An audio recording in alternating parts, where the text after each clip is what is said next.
Hello students, welcome to BYJU'S IAS. Welcome to a session on economy this week, wherein we'll be discussing some of the very important articles that have appeared in various business related newspapers. For this particular video, I've taken the time period from 17th of June to 23rd June 2019, and the articles that I've chosen are from Business Line, Hindu, Business Standard, Indian Express, Live Mint. Now, before I start the discussion, many of you have been asking for the PPT that I'm using here as well as the notes related to the articles that I'm discussing in this particular video. In the comment section, we have given the link which you can use to download the PPT as well as the notes related to the articles. Now let's begin the discussion. The first article is related to the recently concluded Gst Council meeting. This particular Gst Council meeting was 35th, and some of the very important decisions that have been taken in this particular meeting, we shall have a discussion related to this. Two very important decisions are related to one, lottery taxation, and the second one is related to National Anti-Profiteering Authority. Now let's have a discussion related to these two concepts. In case of India, the lottery system or the lotteries which are issued by the state, that is state government. Now the state government either organizes the lottery or authorizes a private sector to distribute these particular lotteries. What is the meaning of this? Either the state government itself will organize as well as distribute the lotteries, or the state government will bring the lotteries, will run the lottery system, and the private sector will be allowed to distribute these particular lotteries. The first one is called as state organized lottery system. Second one is called as state authorized lottery system. The state organized lotteries can be distributed only within this particular state. That is, whichever state government is issuing these particular lotteries, only that particular state, these particular lotteries are supposed to be distributed or sold. Whereas the state authorized lotteries are allowed to be distributed across the state border. That is, issued in one state can be distributed in the second state or the other state also. And another very important point is all the states in India do not have a lottery system.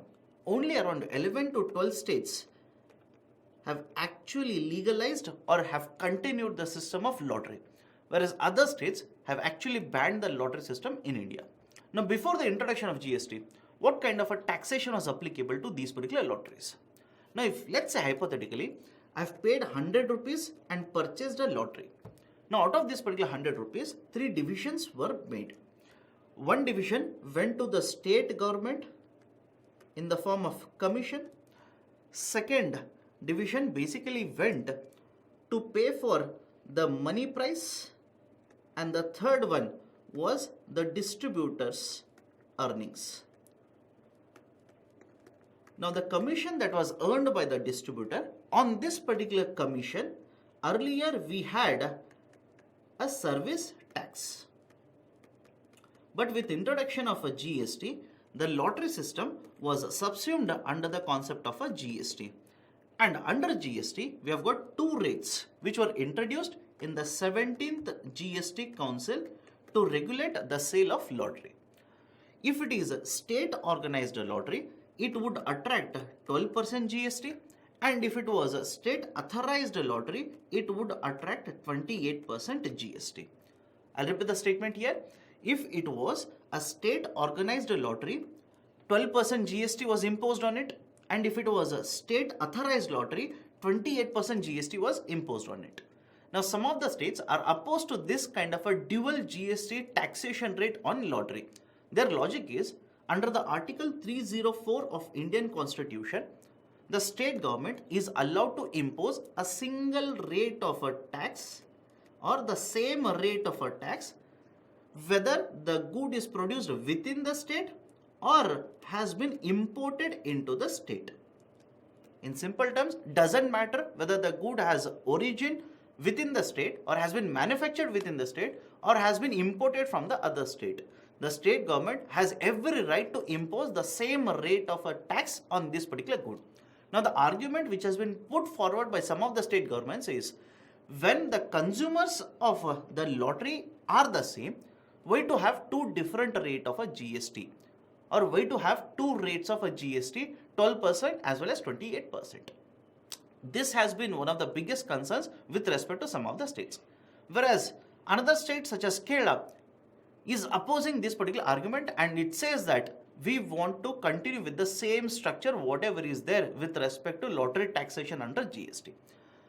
Now what the GST Council has done is, it has referred this particular issue of imposing GST rate on lottery to Attorney General, AG, and whatever recommendation or whatever suggestion will be given by this particular authority, it will be taken into consideration, which we'll see in the future date. This is one very important issue which is being discussed. Second very important issue is National Anti-Profiting Authority. Now when the NAA was set up, the main objective was to ensure that the reduction in the GST rates, that is the benefits will be transferred to the consumers in the market.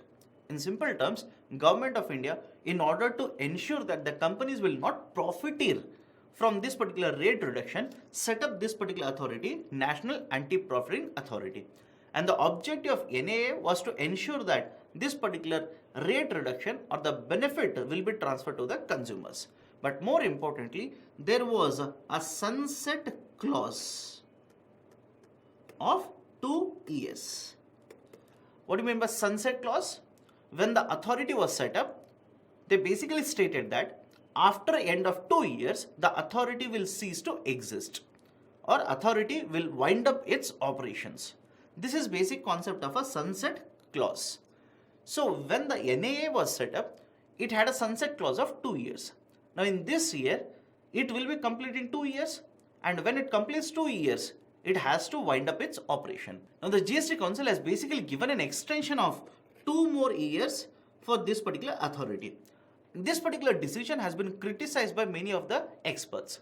Their basic argument is the private sector is very competitive, and whenever the GST rates are reduced, the private sector, in order to acquire more and more customers or in order to maintain the market share, will basically reduce the taxation and transfer the benefit to the consumers in the form of reduced market prices. So basically the private sector is competitive. It will, in order to maintain its market share or to protect its profits, will transfer the benefit. And another criticism has been that with introduction of NAA, the tax litigation or the cases have actually increased. And since Government of India has increased or has given an extension of 2-year time period for NAA, experts have pointed out that the biggest lacunae of this particular concept is there is no framework in case of India to differentiate between what is a profit and what is profiteering, unlike many other countries. So experts are pointing out that Government of India or GST Council should first differentiate or should have a framework to differentiate what is profit, what is profiteering. Only then NAA can function efficiently in the coming days. Now what is the argument of Government of India? Government of India basically saying that since the GST is yet to get stabilized or there will be rate reduction even in the coming days, it wants to ensure that there is an authority which will ensure that this particular rate reduction will be transferred to the consumers in the market. This is the argument. So these are the two very important points which have been discussed in the 35th GST Council meeting. Apart from this, a new system will be introduced, that is the concept of e-invoices is going to be introduced. This particular e-invoicing will replace the concept of a e-way bill system or will subsume the concept of a e-way bill system. That is the third very important decision. Fourth, a new system of filing returns will be introduced and a new timeline has been set up for the introduction of this particular system. So these are some of the very important points which were discussed in this particular 35th GST Council meet. Now based on this, let's solve a question. Consider the following statements. Lotteries are legal in all the states of India. No, many of the states have banned the lottery. Second, state-run and state-authorized lotteries can be sold outside the state. Again wrong. Only the state-authorized lotteries can be sold outside the state. State-run lotteries are not allowed to be sold outside the state. So both the statements are wrong. Right option will be option D. Both are false. The next article is on UK Sinha committee. This was an 8-member committee which was set up by Reserve Bank of India. and this was set up to give recommendation related to the MSME sector. Now the most important recommendation given by this particular committee is related to the collateral free loans which are given to MSME sector. Now some of the very important points are MSME basically stands for micro, small and medium enterprises. As per the Government of India, these are defined based on the investment in plant and machinery. That is, in case of the manufacturing sector, usually the investment limit is up to 25 lakh rupees.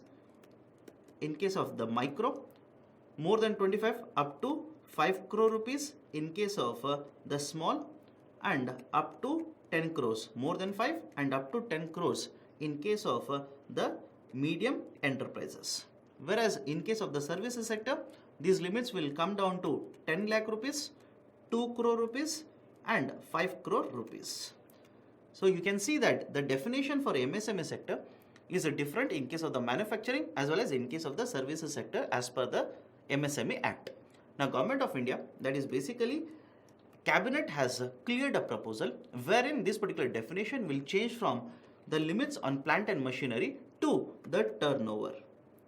And as per this particular proposal, there will be no differentiation between the definition of the MSME units under manufacturing as well as MSME units under the services.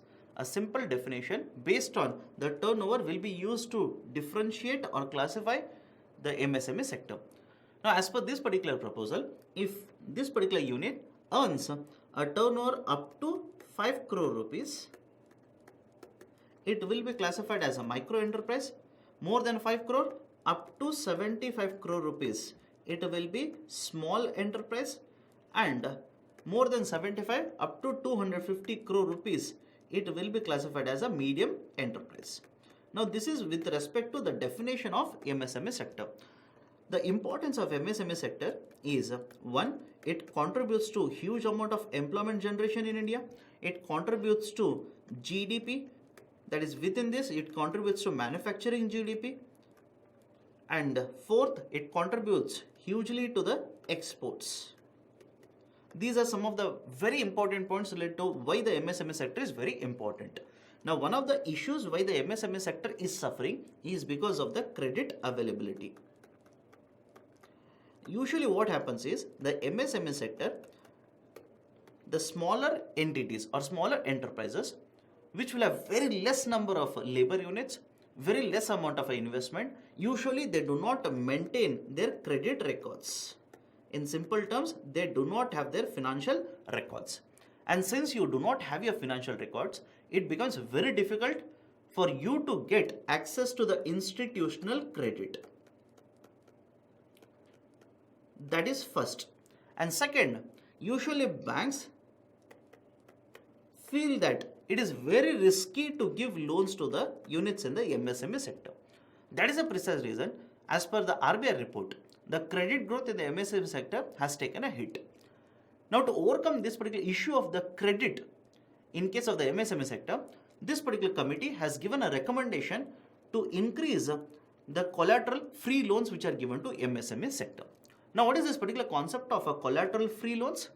Collateral basically means security. That is, let's say I approach a bank and I apply for a loan. Now, the bank basically says, give me a security based on which I'll give you this particular credit or loan. This particular security is nothing but the concept of a collateral. Now, in case of MSME sector, as per the circular which was issued by RBI in the year 2010, collateral free loans up to 10 lakh rupees could be issued by the banking sector. And second, there is a concept of a credit guarantee fund, and under this particular concept of a credit guarantee fund, collateral free loans up to 2 crore rupees could be issued to these particular MSME units. So these are the two areas or the two types of schemes under which collateral free loans are issued to the MSME sector.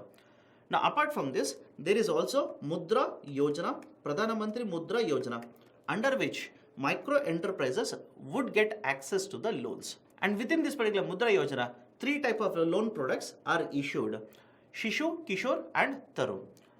Now, these are some of the very important points. Now, what this particular committee says is, you will have to increase or double the collateral free loans which are being issued to the MSME sector so that they can easily get access to the institutional credit. And if this particular recommendation comes into force, that is accepted as well as implemented, the limits under the Mudra Yojana will have to be doubled. And the committee has stated that the loans which are issued under Mudra, loans which are issued to self-help groups will also be covered under this particular recommendation. So this is a basic discussion related to this article. Now based on this, let's have a look at the question. Consider the following statements. As per RBI circular, collateral free loans of any value can be given to MSMEs? No, only up to 10 lakh rupees. Second, the Credit Guarantee Fund Trust for Micro and Small Enterprises, CGT MSE, is set up by RBI? No, it is set up by Government of India and SIDBI. So even the second statement is wrong. Right option will be option D, both are false. The next article is related to the IBC delay.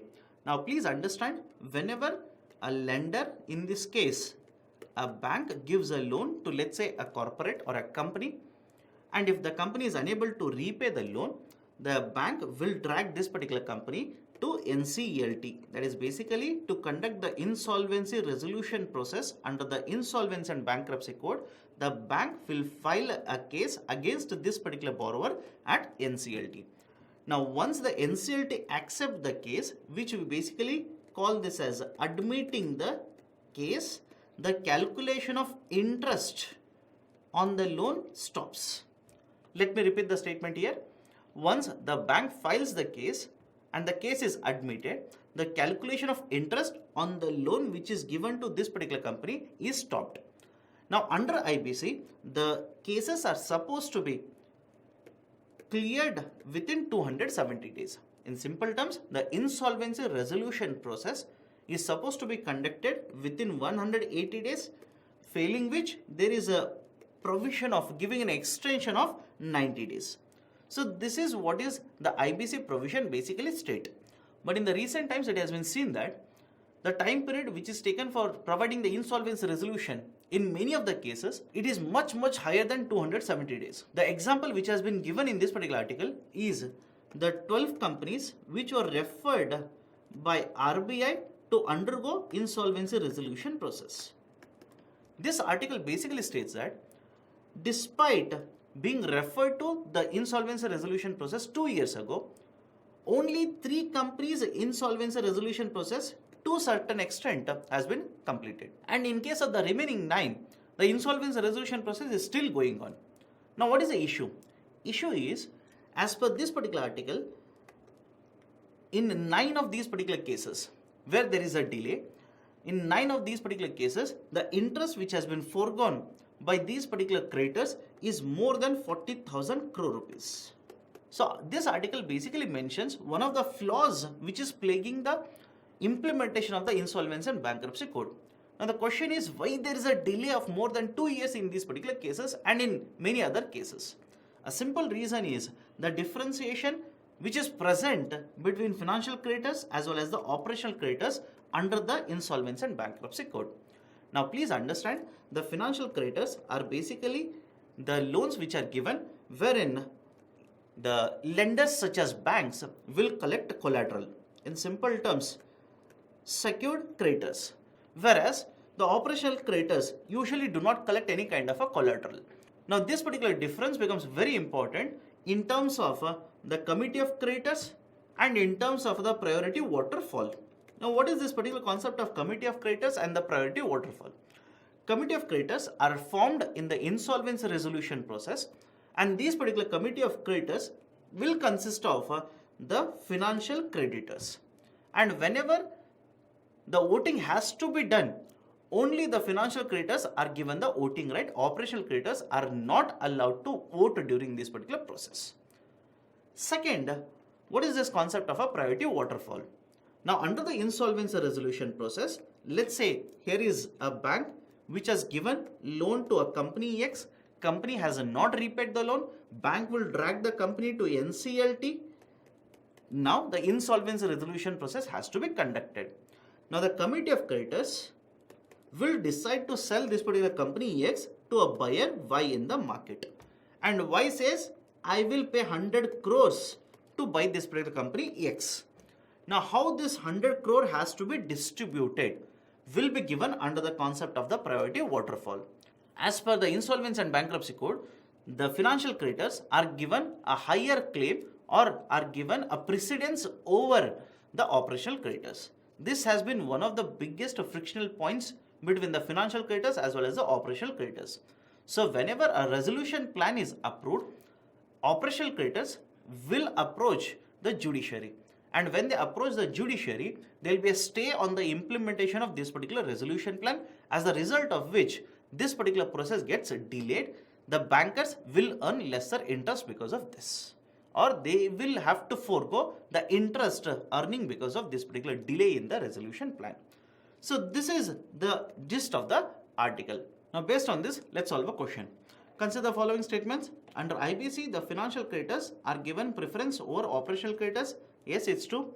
Under IBC, financial creditors and operational creditors can approach NCLT. Yes, that is also true.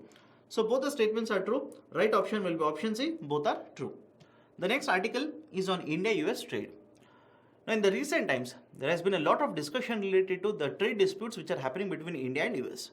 This particular article basically discusses the points which are in favor of India continuing the trade relations with USA. That is, it basically lays down certain very important arguments which basically say that India should not have this particular trade dispute with US.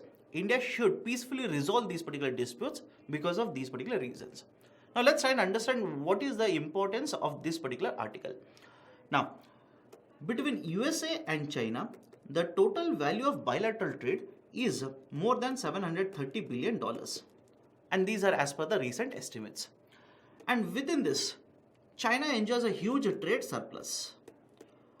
Now, what are the meaning of these particular terms? Bilateral trade means the exports going from USA to China, the value of this plus the imports USA is doing from China. In simple terms, what are the USA's exports going into China and what are the value of Chinese exports going into USA? The sum total is given as a bilateral trade. So the value of bilateral trade is more than $730 billion, and within this, China has a huge trade surplus of more than $300 billion. In simple terms, the value of Chinese exports are $300 billion more compared to value of US exports going to China. And on the other side, the points related to India-US bilateral trade. The value of India-US bilateral trade is around $87 billion. And within this, India enjoys a trade surplus of around $28 billion plus against the US. So these are some of the points related to bilateral trade between USA and China and India and USA. Apart from this, let's look at some of the points related to India and US bilateral trade only. Now, for India, USA is the biggest trade partner. In simple terms, the total value of the trade that we do with USA is the highest compared to any other trading partner. Whereas for USA, India is around 9th largest trading partner. So India has got a higher stake in this particular bilateral trade. Second, the value of exports which are going from India to USA in the last 2 decades have kept on increasing. Whereas the total value of exports going from India to the rest of the world have got stagnated in the last 5 years. Third point, the value of services which India exports to USA is very, very high. Fourth point, majority of the exports that India sends to USA are in the labor intensive sectors such as gems and jewelry, textiles, etc. Now, looking at all these particular points, we can draw an inference that for India, US is one of the very important trading partners. And in the recent times, there have been a lot of disputes within this particular area for trade between these two trading partners. As a result of this, USA has already announced the withdrawal of GSP benefits that it was giving to India's exports, which to a certain extent will have the impact on the Indian exports to USA. And if this particular trade tiff continues and USA continues to impose certain restrictions in the form of tariffs on India's exports, the service exports may take a hit, the textile exports or the labor intensive exports may take a hit, which will again have an impact on the MSME sector in India. So this particular article basically says that rather than going toe to toe with USA, for example, Government of India has announced tariffs on more than 25 US exports which are coming into India as a retaliatory measure against the US measure to impose the tariff on steel as well as aluminum exports from India. So this article says that rather than going head to head against USA like this, why doesn't Government of India work with USA and address some of the concerns? In simple terms, hold negotiations. Give them something, take something from them. For example, yes, for India, data localization is a concern. For India, the predatory pricing by MNCs is a concern.